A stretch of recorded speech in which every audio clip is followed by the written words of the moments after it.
नई दिल्ली स्टेशन पर कुंभ में आने जाने वाले यात्रियों के साथ जो हादसा हुआ वह बेहद दुखद और आत्मा को विचलित करने वाला घटना है। जिन लोगों ने अपने को खोया है, अर्थात जिनका संसार ही उजड़ गया है, उनके प्रति मैं बेहद ही मार्मिक मन से संवेदना व्यक्त करता हूँ। इस घटना पर मैं क्रोधित भी हूँ, इसलिए हमारा कोई भी सोशल मीडिया पर दिया गया बयान हमारा निजी राय है जो भारत का संविधान मुझे प्रदान किया है। इस घटना पर मैं भारत के युवकों और युवतियों एवं खासकर विद्यार्थियों से कहना चाहता हूं कि युवा वर्ग को राजनीति में आकर यह संकल्प लेना चाहिए कि वर्तमान वक्त में राजा और जनता के बीच जो व्यवस्था में अंतर है उसे कम करना है।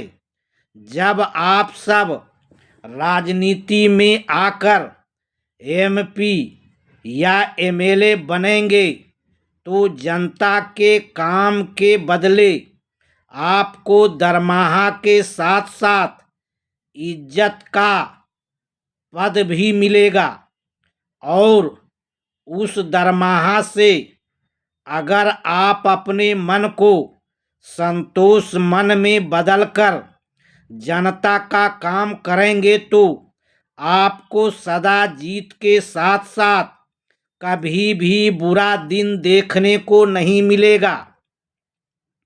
बड़ी ही दुख के साथ यह कहना पड़ रहा है कि कुंभ में सफ़ेद पोश लोग भी डुबकी लगाने गए और आम जनता भी बड़ी ही आस्था एवं व्यवस्था पर पूर्ण विश्वास करके डुबकी लगाने गए थे, लेकिन व्यवस्था में इतना अंतर भारत जैसा लोकतंत्र देश में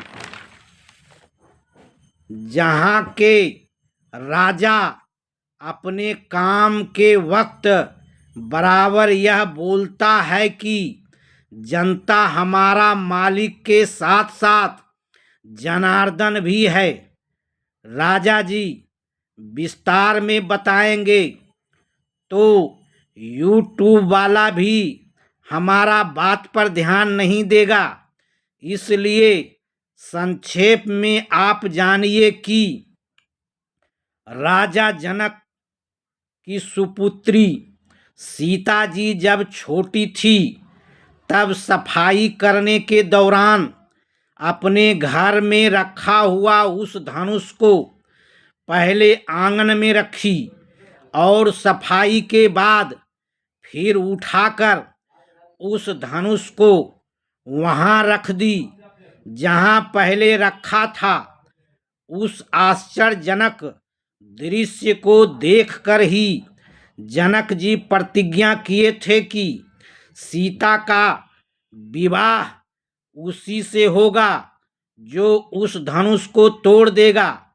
विवाह का समय आने के बाद स्वयंवर में जब हजारों वीरों के साथ साथ रावण भी उस धनुष को उठाना तो दूर का बात था, उस धनुष को लाख प्रयास के बाद हिला भी नहीं सका। तब उसी स्वयंवर में जनक जी रोने लगे और कहने लगे कि अगर मैं ऐसा जानता कि इस धनुष को तोड़ने वाला संसार में कोई नहीं है तो मैं अपनी बेटी को कुमारी रखने के लिए ऐसा प्रतिज्ञा ही क्यों करता। इसलिए हे राजा जी, उस धनुष को तोड़ने वाला भी भारत के अयोध्या के ही थे, और आज इसी भारत देश में जब भारत का जनता किसी सरकारी हॉस्पिटल में जाता है तो सबसे पहले उसको सौतेला डॉक्टर से मुलाकात होता है। इसके बाद सर्दी का भी वही दवा, बुखार का भी वही दवा, पेट दर्द का भी वही दवा मिलता है। जबकि गरीबी रेखा से ऊंचा लोगों को जब कोई शुरुआती रोग होता है तो प्राइवेट डॉक्टर के औसत मात्र 300 रुपया फीस के डर से वो नज़रअंदाज कर देता है। तो बताइए, गरीबी रेखा से नीचे वाले का क्या हाल होता होगा। जबकि अगर उस आदमी को एक साल में 300 रुपया प्रति महीना के दर से मात्र 3600 रुपया का व्यवस्था, ईमानदारी और बिना भ्रष्टाचार के मिल जाए तो कोई जल्दी बड़ा रोग का शिकार ही नहीं होगा।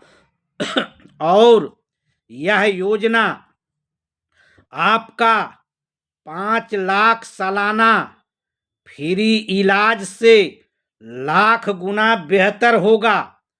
और दूसरा सुधार यह हो जाए कि कम से कम मासूम बच्चा के नाम पर स्कूल में जो छर छर खिचड़ी मिलता है, इसके खर्च से थोड़ा कम ही 50 रुपया प्रति बच्चा के दर से बच्चा के माँ को दे दिया जाए तो स्कूल में पढ़ने वाले बच्चे से स्कूल का जगह ही कम पड़ने लगेगा और बच्चे की माँ जिम्मेदारी से जिम्मेदारी निभाने लगेगी, क्योंकि अपने बच्चे को जब स्कूल भेजेगी तभी तो उसको पैसा मिलेगा।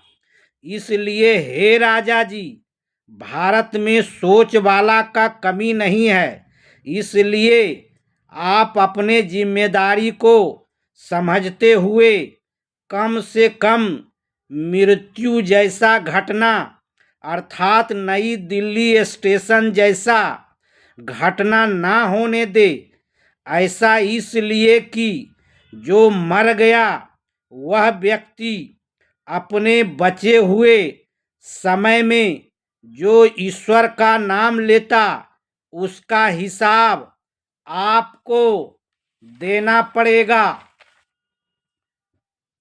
और सभी से मेरा गुजारिश है कि आप सब सिर्फ हाय हुई को ही नहीं लाइक करें, मूल तत्व पर भी ध्यान देते हुए लाइक करें। नमस्कार।